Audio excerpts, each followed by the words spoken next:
জীবনে ভালো থাকার কয়েকটি গুরুত্বপূর্ণ টিপস নিয়ে কথা বলবো আজকে আপনাদের সাথে।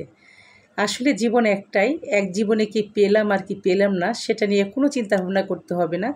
সবসময় নিজের জীবনের চাহিদাকে সীমিত রাখতে হবে। আপনি যদি আপনার জীবনের চাহিদাকে সীমিত রাখতে পারেন তাহলে আপনার জীবনে কোনো দুঃখ, কষ্ট কিংবা হতাশা থাকবে না। কিন্তু আপনার চাহিদা যদি ডে বাই ডে বাড়তে থাকে তাহলেই কিন্তু আপনার খারাপ থাকাটা শুরু হয়ে যাবে। সো চাহিদাটাকে সীমিত রাখুন এবং ভালো থাকার চেষ্টা করুন। আরও একটা কাজ, সেটা হচ্ছে কখনোই কারো চোখের জলের কারণ হবেন না, কখনই কারো ক্ষতি করার চেষ্টা করবেন না। আপনি যদি কারো ক্ষতির কারণ না হন তাহলে আপনার ক্ষতিও কিন্তু কেউ কখনো করবে না। আপনি যদি অন্যের উপকার করেন তাহলে আপনার উপকার কিন্তু অন্য কেউ না কেউ কখনো না কখনো করবে। তো আরেকটা বিষয় হচ্ছে, সেটা হচ্ছে পরচর্চা এবং পরনিন্দা।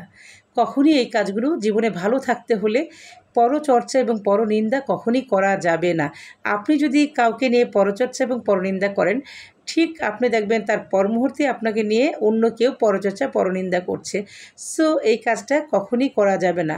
আর সবসময় হাসি এবং আনন্দে থাকতে হবে। কখনোই জীবনের যে কোনো পরিস্থিতিতে নিজের জীবনের আনন্দকে বিসর্জন দেওয়া যাবে না, নিজের মুখের হাসিটাকে বিসর্জন দেওয়া যাবে না। যে কোনো পরিস্থিতিতে অবশ্যই ভালো থাকতে হবে, আর যে কোনো পরিস্থিতি মেনে নেওয়ার মতো মানসিকতা থাকতে হবে। আর সবসময় মনে করতে হবে আল্লাহ যা করেন ভালোর জন্যই করেন এবং আল্লাহর উপর বিশ্বাস রাখতে হবে। আর চেষ্টা করবেন অন্তত মাসে একবার হলেও নিজের পরিবারের লোকজনদের নিয়ে বাইরে ঘুরে বেড়ানোর বা নিজের বন্ধুবান্ধবদের নিয়ে বাইরে একটা আড্ডা দেওয়ার। তাতে করে কী হবে, যে আপনার মনের ভিতরে যদি কোনো চাপ থাকে, প্রেশার থাকে, কষ্ট থাকে, সেটা দূর হয়ে যাবে। নিজের মানসিক কষ্ট এবং মানসিক চাপ কখনো পুষে রাখবেন না। দুঃখ, কষ্ট, হতাশা থাকবেই, সেগুলোকে জাস্ট তুড়ি মেরে উড়িয়ে দিতে হবে এবং নিজের মতো করে ভালো থাকতে হবে, ভালো রাখতে হবে। আর সবচেয়ে বড় কথা হলো নিজের মনের যত্ন নিতে হবে। আপনার মনটা যদি ভালো থাকে তাহলে কিন্তু আপনি ভালো থাকবেন এবং ভালো রাখতে পারবেন। যদি আপনার মন ভালো না থাকে তখন কিন্তু আপনার আশপাশের কাউকে আপনি ভালো রাখতে পারবেন না। সেই জন্য সবার আগে আপনার প্রথম এবং প্রধান কাজ হচ্ছে আপনার মনের যত্ন নেওয়া, আপনার মনকে প্রফুল্ল রাখা। আপনি যা করলে আপনার ভালো লাগবে সেই কাজটা আপনি করবেন। কে কী ভাবলো, কে কী না ভাবলো, জাস্ট ইগনোর করবেন। কারণ আপনি যখন খারাপ থাকবেন তখন কিন্তু কেউ এগিয়ে এসে আপনাকে ভালো থাকতে সাহায্য করবে না, বরং উল্টাপাল্টা কথা বলে আপনার মনটাকে বিষিয়ে তুলবে। সো কে কী বললো, কে কী না বললো সেগুলোকে পাত্তা দিবেন না। নিজের মতো করে ভালো থাকতে হবে আর সবসময় চেষ্টা করবেন মানুষের উপকার করার জন্য, মানব কল্যাণ করার জন্য। আপনি মানুষের সাথে যেমন ব্যবহার করবেন, যেমন আচরণ করবেন, ঠিক তেমনটাই আপনি ফেরত পাবেন। লাইক আপনি কাউকে অনেক ভালোবাসলেন, তাহলে দেখবেন আপনিও অন্য কারো কাছ থেকে ভালোবাসা পাবেন। আপনি কারো ক্ষতি করলে আপনার ক্ষতি অন্য কেউ করবে।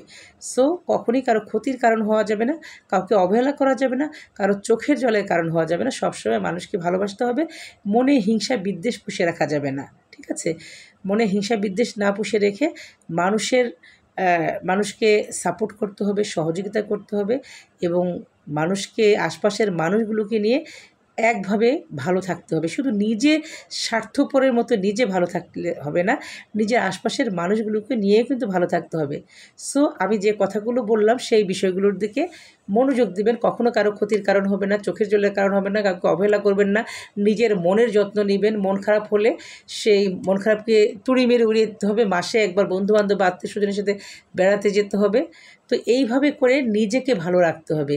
আপনারা যদি এই কথাগুলো মেনে চলেন তাহলে আপনাদের জীবনেও কিন্তু আনন্দময় হবে এবং আপনারা ভালো থাকবেন।